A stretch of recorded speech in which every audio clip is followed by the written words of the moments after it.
क्या आप एक रिटायर्ड पर्सन हैं और आप अपने इन्वेस्टमेंट से एक रेगुलर इनकम की प्लानिंग कर रहे हैं? ऐसे में आपके लिए कंसर्न ये है कि प्रत्येक दिन इन्फ्लेशन की वजह से आपका एक्सपेंसेस बढ़ते जा रहा है और रेट ऑफ इंटरेस्ट कम होने की वजह से पोस्टल एमआईएस में या फिर बैंक फिक्स डिपॉजिट में जो आपने पैसे लगा रखे हैं उसमें आपका इनकम जो है वो कमते जा रहा है। तो आपके लिए आईसीआईसीआई प्रूडेंशियल एक ऐसा प्लान लेकर के आया है जहां पर आपका इन्फ्लेशन के साथ साथ इनकम बढ़ता चला जाएगा, उसे इंटरेस्ट रेट के घटने से कोई फर्क नहीं पड़ेगा और साथ ही साथ ये टैक्स इफिशिएंट भी है। तो आइए जानते हैं आईसीआईसीआई प्रूडेंशियल का SWP plan, freedom SWP plan क्या है। तो मैं आपको स्क्रीन पे लेकर के चलता हूं। फ्रीडम एसडब्ल्यूपी के विषय में बताने से पहले मैं आपको ये बता देना चाहता हूं कि freedom SWP ICICI prudential mutual fund की तरफ से दिया जाने वाला एक फाइनेंशियल सॉल्यूशन बेस्ड प्रोडक्ट है और ICICI prudential financial solution based product के कैटेगरी में फ्रीडम एसडब्ल्यूपी की तरह फ्रीडम एसडब्ल्यूपी भी एसआईपी भी रखा है। तो फ्रीडम एसआईपी और फ्रीडम एसडब्ल्यूपी दोनों एक दूसरे के अपोजिट है। फ्रीडम एसआईपी एक्यूमुलेशन वाला प्रोडक्ट है जहां पर कि आप मंथली एक्यूमुलेट करते हैं और एसडब्ल्यूपी उसका ठीक अपोजिट है जहां पर कि आप विड्रॉल करते हैं। यहाँ पे इन्वेस्टर का दो सेगमेंट को कैटर करने की कोशिश किया है आईसीआईसीआई प्रूडेंशियल ने। एक ऐसा सेगमेंट जो एक्यूमुलेशन फेज में है, जो अर्निंग कर रहे हैं और सेविंग्स कर रहे हैं, और एक ऐसा सेगमेंट जो अपना डिस्ट्रीब्यूशन फेज में है, यानी कि वो रिटायरमेंट फेज में है, वो अपने वेल्थ को डिस्ट्रीब्यूशन फेज में डालना चाह रहे हैं, वो वहां से विड्रॉल करना चाह रहे हैं। अब ये डिस्ट्रीब्यूशन फेज में भी दो कैटेगरी हो सकते हैं। कुछ ऐसे लोग हो सकते हैं जो इमीडिएट अपना कैश फ्लो लेना चाहते हैं और कुछ लोग ऐसे हो सकते हैं जो नियर फ्यूचर में रिटायर करना चाहते हैं। जो लोग नियर फ्यूचर में रिटायर करना चाहते हैं उनके लिए लाइफस्टाइल पैक फ्रीडम एसडब्ल्यूपी का अवेलेबल है और जो लोग इमीडिएट विड्रॉल लेना चाहते हैं उसके लिए plan freedom SWP product available है। अब आइए देखते हैं कि ये एसडब्ल्यूपी और फ्रीडम एसडब्ल्यूपी में क्या डिफरेंस है। मेरा और एक वीडियो है फ्रीडम एसआईपी के ऊपर, उसका लिंक मैं इस वीडियो में शेयर कर रहा हूं, उसे भी आप देख लीजिएगा। अगर आप इस कैटेगरी में पढ़ते हैं जो आप वेल्थ एक्यूमुलेट करना चाहते हैं, अगर आप अर्निंग कर रहे हैं और अपने रिटायरमेंट के लिए आप सेविंग्स करना चाहते हैं पर मंथ, तो आपके लिए फ्रीडम एसआईपी का प्लान बहुत ही बेहतर हो सकता है। आप लिंक में क्लिक करके उस वीडियो को देख सकते हैं। एसडब्ल्यूपी के विषय में बताऊं इससे पहले मैं आपको बताना चाहता हूं कि नॉर्मल जो एसडब्ल्यूपी होता है उसमें क्या होता है, आप एक लमसम पैसा इन्वेस्ट करते हैं और वहां से रेगुलरली आप विड्रॉल लेते हैं। जैसा एसआईपी में होता है कि आपके अकाउंट से पैसा प्रत्येक महीना जमा होता है, एसडब्ल्यूपी उसका ठीक उल्टा होता है। अब यहाँ पे फ्रीडम एसडब्ल्यूपी नॉर्मल एसडब्ल्यूपी से किस तरह से डिफरेंट है। जो नॉर्मल एसडब्ल्यूपी होता है वो एक पैरेलल सेम लेवल का अमाउंट आपको देता है, जो हमेशा आपको एक ही तरह का फंड मिलता रहेगा। अगर आपका 6% के हिसाब से आप पे आउट लेना चाह रहे हैं, आपने जो भी इन्वेस्टमेंट किया है उसके ऊपर, तो आपको 6% का ही अमाउंट पे आउट के रूप में मिलेगा। लेकिन होता यह है कि इन्फ्लेशन की वजह से हमारा एक्सपेंसेस जो है वो बढ़ता जाता है। तो आप समझ सकते हैं हमारी उम्र बढ़ रही है, इन्फ्लेशन बढ़ रहा है, तो हमारे खर्चे भी बढ़ रहे हैं। लेकिन अगर हमारा इनकम नहीं बढ़े तो हमारा वेल्थ रहते हुए भी हम गरीब होते जाएंगे, हम अपने एक्सपेंसेस को कोप अप नहीं कर पाएंगे। इसीलिए फ्रीडम एसडब्ल्यूपी आपको ये ऑप्शन देता है कि जैसे जैसे आपकी उम्र बढ़ रही है, आपके एक्सपेंसेस बढ़ रहे हैं, वैसे वैसे आपका इनकम भी बढ़ता जाएगा थ्रू फ्रीडम एसडब्ल्यूपी। यहां पे ये लिखा गया है कि रिस्क वो नहीं है कि मैं जल्दी मर गया, बल्कि उससे भी बड़ा रिस्क ये है कि अगर हम ज्यादा दिनों तक जिंदा रहे। तो ज्यादा दिनों तक जिंदा रहने के लिए हमारा फंड का ग्रोथ भी जरूरी है, हमारा इनकम का ग्रोथ भी जरूरी है, क्योंकि हमारे एक्सपेंसेस भी बढ़ने वाले हैं थ्रू आवर एज। यहाँ पे इन्फ्लेशन का एक एग्जाम्पल दिखलाया गया है कि किस तरह से इन्फ्लेशन की वजह से हमारे बाइंग पावर जो है, हमारा परचेजिंग पावर जो है वो कम होते जाता है। यहाँ पे आप देख सकते हैं कि आज से 10 साल बाद अगर किसी का 50,000 रुपये आज का एक्सपेंस है तो 10 साल बाद 74,000 रुपया हो जाएगा और 15 साल बाद वो 90,000 रुपया हो जाएगा और वही 25 साल बाद 1,33,000 रुपये खर्च करने पड़ेंगे सेम लाइफस्टाइल को मेंटेन करने के लिए। यहाँ पे जो मैं बता रहा था आपको नॉर्मल SWP किस तरह से काम करता है, उसका एक एग्जांपल दिया गया है कि नॉर्मल SWP में आपका अगर मान लीजिए कि 50,000 रुपया इनकम है तो वो 50,000 रुपया ही मिलता रहेगा और आपका एक्सपेंसेस जो है वो 30 साल में बढ़ करके 1,62,000 रुपया हो जाएगा। वहां पे आपको लगेगा कि आपका इनकम जो है वो आपके एक्सपेंसेस को कैटर नहीं कर पा रहा है। इसी के लिए फ्रीडम SWP का प्रोविजन लाया है इस ICICI प्रूडेंशियल ने। यहाँ पे ये एग्जांपल दिखलाया गया है कि अगर आप फ्रीडम SWP लेते हैं तो यहाँ पे आप समझ सकते हैं कि अगर आपका 50,000 रुपये पहले साल में इनकम है तो वो 60,000 रुपया हो जाएगा अगले 5 साल में, 10 साल में वो 74,000 रुपया हो जाएगा और इस तरह से 30 साल बाद वो 1,62,000 रुपया हो जाएगा। और यहाँ पे आप अपने एक्सपेंसेस के और इन्फ्लेशन के साथ साथ आपका इनकम भी बढ़ता चला जाएगा। यही वजह है फ्रीडम SWP लॉन्च करने का। अब आइए समझते हैं कि फ्रीडम SWP एक्चुअल में काम कैसे करता है।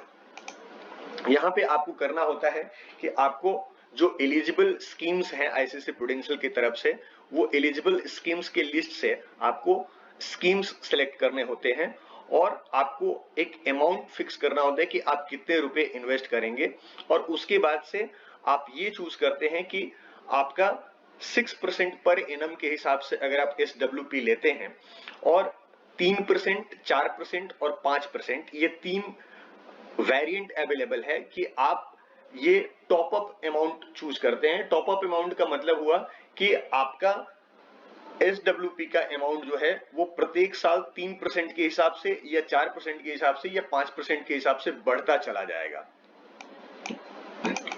आप ये देख सकते हैं कि यहाँ पे इतने सारे फंड्स अवेलेबल है। ये सारे फंड्स जो है आइदर डेट फंड है या फिर हाइब्रिड फंड है। इसमें कोई भी प्योर इक्विटी का फंड नहीं है।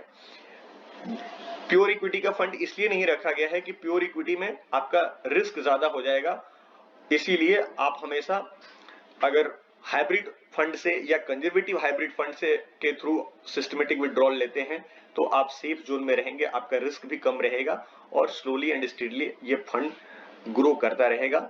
और आप यहां से 6% का अगर विड्रॉल लेते हैं with a trigger option of 3% top up तो आपको लॉन्ग टर्म में पैसा इरोड नहीं होगा। यहाँ पे इस फंड्स के क्या कंपोजिशन हो सकते हैं ये सब दिखलाया गया है कि अगर आप कंजर्वेटिव हाइब्रिड फंड लेते हैं या सॉल्यूशन ओरिएंटेड रिटायरमेंट फंड लेते हैं, डायनेमिक एसेट एलोकेशन फंड लेते हैं, मल्टी एसेट एलोकेशन लेते हैं, एग्रेसिव हाइब्रिड या फंड ऑफ फंड लेते हैं तो उसमें इक्विटी और डेट का क्या कॉम्बिनेशन है वो यहाँ पे दिखलाया गया है। अब आइए समझते हैं इलस्ट्रेशन के थ्रू कि अगर 6% के हिसाब से अगर 10 लाख के ऊपर आप पे आउट लेते हैं तो क्या होता है।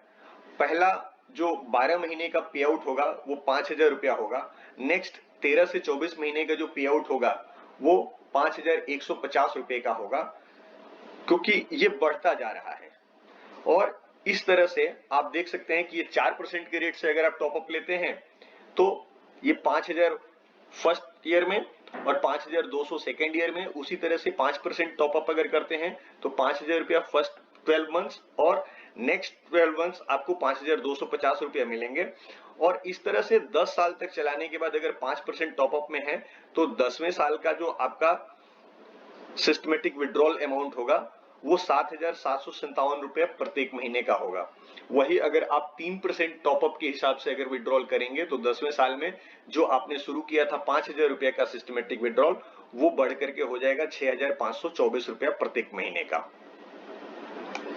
अब आइए और इस चीज को एक सिनारियो लेकर के एनालिसिस करते हैं कि अगर कोई 10 लाख रुपए इन्वेस्ट किया 2020 में, 6% का विड्रॉल अमाउंट है और 3% टॉप अप है ईयरली और वो अगले महीने से ही पे आउट लेना शुरू करते हैं तो क्या सिचुएशन एराइज करेगा। 28 साल का अगर टर्म है और ये मान करके चलते हैं कि 7% रेट ऑफ इंटरेस्ट वाला कोई एक फंड ऐसा चूज किया गया है जिसका एवरेज परफॉर्मेंस 7% का है, कोई एक फंड ऐसा भी हो सकता है जिसका एवरेज परफॉर्मेंस 8% का है और 9% का है, 10% का है। तो ये किस तरह से आपका एक्यूमुलेटेड फंड के ऊपर असर करेगा, यहाँ पे आप देख सकते हैं कि 28 साल तक विड्रॉ करेंगे तो आप लगभग 10 लाख के ऊपर 26,82,000 रुपए विड्रॉ कर चुके होंगे और 37 साल में 8% के रेट से आप 41 लाख विड्रॉ करेंगे और 9% के रेट से आप 1,87,00,000 रुपया विड्रॉ करने के बाद भी आपका कॉर्पस हाथ में रह जाएगा 1 करोड़ रुपए का। तो ये एक इलस्ट्रेशन बताया गया है। आगे चल करके देखते हैं, ये 4% के रेट में सेम चीज को दिखाया गया है, 5% के रेट में भी दिखाया गया है। और अगर हम इसी चीज को 7% के CAGR में यहाँ पे आपको दिखाया जा रहा है कि एग्जैक्टली आपको किस तरह से ये काम करेगा। ये पूरा टेबल को इस तरह से समझते हैं कि सपोज आपने 6% का विड्रॉल अमाउंट चूज किया है, तो आप देख सकते हैं कि ये SWP का परसेंटेज जो है वो किस तरह से बढ़ रहा है टॉप अप 4% लेने पर, ठीक है। और इसका टैक्सेशन पार्ट भी यहाँ पे समझाया गया है कि अगर ये इक्विटी फंड है, जैसे कि आप बैलेंस एडवांटेज फंड या फिर equity and debt fund choose करते हैं, तो उसका टैक्सेशन जो है वो इक्विटी का होता है, क्योंकि वहां पे मैक्सिमम इक्विटी एक्सपोजर होता है। 65% से ज्यादा अगर इक्विटी है तो उसका टैक्सेशन इक्विटी का होता है। तो यहाँ पे इक्विटी टैक्सेशन के साथ अगर स्कीम का 7% का कैगर रिटर्न आता है तो 24 साल में आपने टोटल यहाँ से विड्रॉ किया 23,45,000 रुपया और इसके ऊपर आपका कैपिटल गेन टैक्स आपको सिर्फ 5,105 रुपया पे करना पड़ रहा है और आपको 24 साल ये पैसा विड्रॉ करने के बाद वैल्यू आफ्टर SWP 54,241 रुपीज रह जाएगा, सिर्फ अगर 7% के CAGR रिटर्न से अगर रिटर्न आता है तो। अब यही चीज अगर हम 8% के CAGR पर देखते हैं तो यहाँ पे आप देख सकते हैं कि 29 साल तक पे आउट लेने के बाद भी 19,340 रुपया बच जाएगा आपके कॉर्पस में। सेम टेबल को अगर हम 9% पर देखते हैं तो ये 30 साल तक आप विड्रॉ कर सकते हैं और आप 4% प्रत्येक साल टॉप अप भी कर रहे हैं।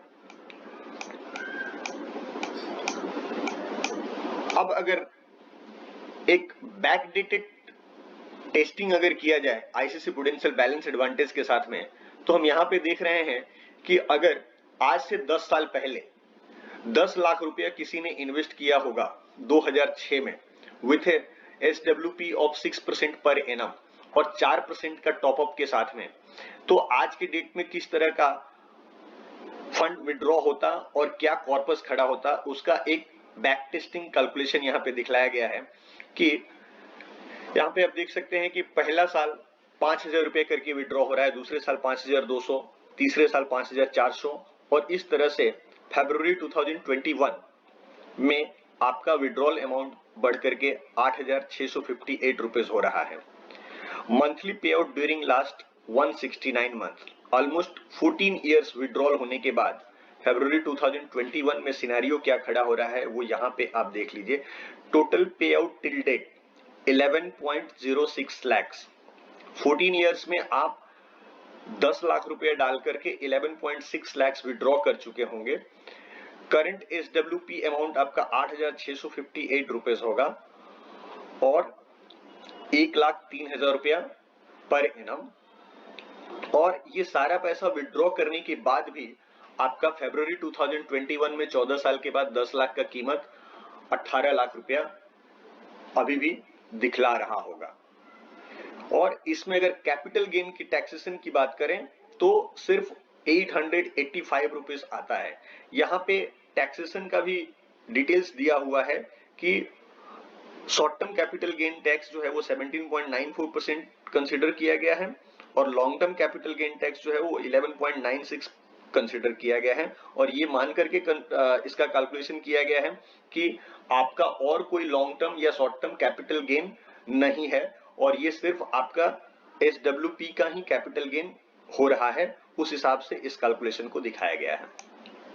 सेम चीज आईसीआईसीआई प्रूडेंशियल के रेगुलर सेविंग्स फंड के ऊपर भी दिखाया गया है, यहाँ पे आप देख सकते हैं।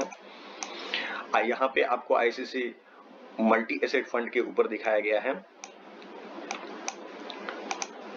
ये एक केस स्टडी भी दिया गया है आईसीआईसीआई बैलेंस एडवांटेज के ऊपर 8 जनवरी से 18 जनवरी के ऊपर। ये सेम टाइप का आपको ये दिखलाया गया है। आईसीआईसीआई प्रूडेंशियल मल्टी एसेट के ऊपर भी दिखाया गया है। अब आइए देखते हैं, 10 लाख रुपया अगर आप इन्वेस्ट करते हैं, SWP 6% पर एनम लेते हैं और टॉप अप आप 4% ईयरली करते हैं, तो और SWP का पे आउट आप नेक्स्ट मंथ से लेते हैं, तो ये यहाँ पे टेबुलर फॉर्मेट में सारा जो हम लोगों ने केस स्टडी किया ऊपर में, उसका एक टेबुलर फॉर्मेट में वो सारा यहाँ पे दिया हुआ है कि आपका valuation after total SWP 10 lakh का 18,46,000 रुपया खड़ा होता है 6% का मंथली SWP और 4% टॉपअप के साथ में।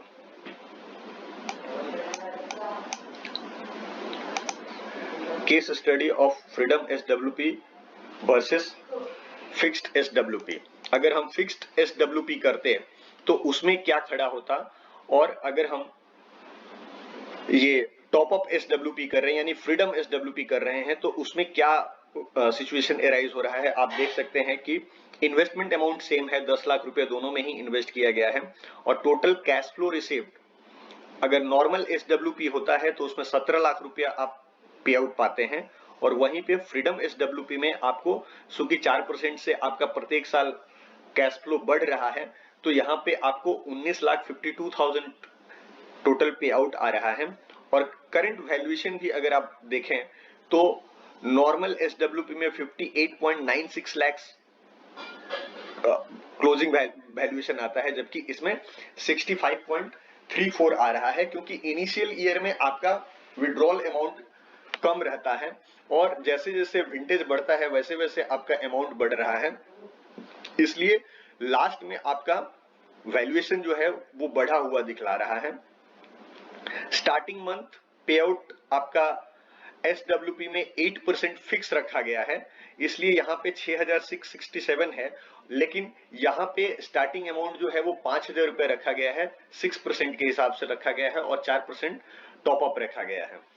करंट मंथली पे आउट आपका चूंकि नॉर्मल SWP है तो वो सेम रह जा रहा है 6,667, जबकि यहाँ पे आपका बढ़ करके 11,394 हो जा रहा है। तो एनुअल पे आउट की अगर बात करें तो यहाँ पे नॉर्मल SWP में आपका सिर्फ 80,000 रुपया आता है, जबकि फ्रीडम SWP में ये 1,36,726 रुपया हो जाता है। तो यहाँ पे ये दिखलाया गया है कि freedom SWP versus normal SWP monthly पे आउट अगर आप लेते हैं तो बैलेंस एडवांटेज और रेगुलर सेविंग्स फंड या फिर मल्टी एसेट फंड या फिर इक्विटी एंड डेट फंड में फंड स्पेसिफिक परफॉर्मेंस किस तरह का आएगा, ये टेबुलर फॉर्मेट में आपको यहाँ पे दिखाया गया है कि करंट वैल्यूएशन अगर इनके परफॉर्मेंस के हिसाब से इसको देखा जाए तो ये इस तरह का करंट वैल्यूएशन आपको टैक्सेशन के बाद खड़ा होगा।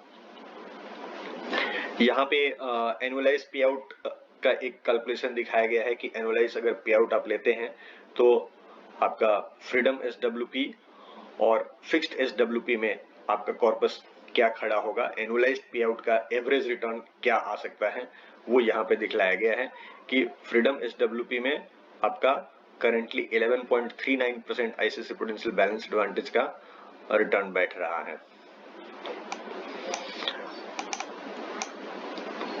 अब आइए देखते हैं दूसरा वेरिएंट जो फ्रीडम SWP का है। अभी तक हमने जो बताया वो इमीडिएट पे आउट का था। दूसरा वेरिएंट जो अवेलेबल है वो लाइफस्टाइल पैक है। लाइफस्टाइल पैक में क्या है कि आप अगर अभी से 6 साल बाद रिटायर होना चाहते हैं या अभी से 9 साल बाद रिटायर होना चाहते हैं या 12 साल बाद या 15 साल बाद, तो आईसीआईसीआई प्रूडेंशियल में ये फिक्स है कि 6 साल बाद अगर आप रिटायर करना चाहते हैं तो 9%, 9 साल बाद अगर आप रिटायर करना चाहते हैं तो 12%, 12 साल बाद अगर आप रिटायर करना चाहते हैं तो 15% और 15 साल बाद रिटायर करना चाहते हैं तो 18% आपको कैश फ्लो मिलेगा। शुरू करेगा तो इसको अगर हम इस तरह से देखें टेबल में, तो आप ये देख पाएंगे कि ये अमाउंट जो है वो 6 इयर्स में 1.5x, 9 इयर्स में 2 गुना, 12 इयर्स में 2.5 गुना और 15 इयर्स में 3 गुना। यानी कि आपका 10 लाख के ऊपर SWP का जो रजिस्ट्रेशन अमाउंट होगा वो 15 साल में 30 लाख का होगा और स्टार्टिंग पे आउट जो है वो 18% का होगा और स्टार्टिंग पे आउट पर इनम 1,80,000 रुपए का होगा और स्टार्टिंग पे आउट पर मंथ जो है वो 15,000 का होगा। तो ये एक बहुत ही अच्छा कॉम्बिनेशन हो सकता है वैसे लोगों के लिए जिनके पास रिटायरमेंट प्लानिंग के लिए लमसम पैसा है। जैसा कि हम लोगों ने फ्रीडम SIP में देखा था कि वो एक रेगुलर इन्वेस्टमेंट वाला प्रोडक्ट है, वहां पे आप लमसम नहीं कर सकते हैं। ये एक ऐसा प्रोडक्ट है यहाँ पर अगर आपके पास में रिटायरमेंट के लिए कोई लमसम पैसा है जो आप रख देना चाहते हैं तो आप एक बार में लमसम पैसा रख सकते हैं 15 साल के लिए, 12 साल के लिए या 9 साल के लिए। और अगर कोई 15 साल के लिए पैसे को रखता है तो उसे 18% का रिटर्न यानी कि 3 टाइम्स SIP अमाउंट जिस तरह से था उसी तरह से यहाँ पे 3 टाइम्स ऑलमोस्ट जो है आपको पे आउट मिलेगा। तो ये बेहतर ऑप्शन हो सकता है उन लोगों के लिए जो आज से 10 साल या 15 साल बाद रिटायर करना चाहते हैं। Lifestyle PACS different investors different needs. ये 10 लाख का इन्वेस्टमेंट पे यहाँ पे ये इलस्ट्रेशन में दिखलाया गया है कि स्टार्टिंग एनुअल पे आउट 90,000, स्टार्टिंग मंथली पे आउट 7,500 और ये आपका 9% के हिसाब से दिखाया गया है। 9 साल में आपको 12% दिखलाया गया है और 12 साल में 15% और 15 साल में 18% दिखलाया गया है। और दिस मंथली पे out will grow by 3, 4 and 5% annually. ये आपका यहाँ पर भी वो 3%, 4% और 5% के हिसाब से बढ़ता चला जाएगा। तो ये बेस्ट सुटेबल हो सकता है वैसे लोगों के लिए जो आने वाले 6 से 15 साल के भीतर रिटायर होने की प्लानिंग कर रहे हैं और उनके पास में लमसम पैसा है फॉर देयर रिटायरमेंट, तो वो यहाँ पे पैसा इन्वेस्ट कर सकते हैं। इसमें इस प्रेजेंटेशन में और भी कई चीजें हैं जो बताने लायक है, जैसे कि अगर हम डिविडेंड पे आउट लेते हैं उसके बजाय अगर हम SWP लेते हैं तो उसमें क्या बेनिफिट है। इसके लिए एक अलग से प्रेजेंटेशन रखना पड़ेगा। इस प्रेजेंटेशन में इतना लंबा बताने का टाइम नहीं है, इसलिए मैं उसके बारे में डिस्कशन नहीं कर रहा हूँ। उसके विषय में एक अलग से वीडियो बना करके मैं आपको और डिटेल्स में समझा दूंगा। ICICI प्रूडेंशियल फ्रीडम SWP का 3 मेन जो फीचर्स है वो ये है कि आपका उम्र के साथ साथ आपका कैश फ्लो बढ़ता चला जाएगा और दूसरा जो इसका बेनिफिट है वो है ये टैक्स इफिशिएंट है। जैसा कि आपने देखा कि इसमें आपको टैक्स कम देना पड़ रहा है और तीसरा चीज है इसमें फ्लेक्सिबिलिटी है कि आप अमाउंट चूज कर सकते हैं, आप इन्वेस्टमेंट स्कीम चूज कर सकते हैं और SWP स्टार्टिंग मंथ भी आप अपने हिसाब से चूज कर सकते हैं। अगर आप इमीडिएट स्टार्ट करना चाहते हैं तो नेक्स्ट मंथ से आपका SWP स्टार्ट हो जाएगा और अगर आप चाहते हैं डिफर करके लेना यानी कि 5 साल, 10 साल या 15 साल बाद, तो वो भी आप कर सकते हैं इसमें। इससे रिलेटेड और कोई क्वेश्चन हो तो आप मुझे चैट में लिख सकते हैं। म्यूचुअल फंड्स और पर्सनल फाइनेंस के ऊपर इसी तरह के एजुकेशनल वीडियो पाते रहने के लिए मेरे इस चैनल को सब्सक्राइब करना मत भूलिएगा और ये वीडियो अगर वाकई आपको अच्छा लगा हो तो आप अपने दोस्तों के साथ में शेयर जरूर कीजिएगा। Thank you.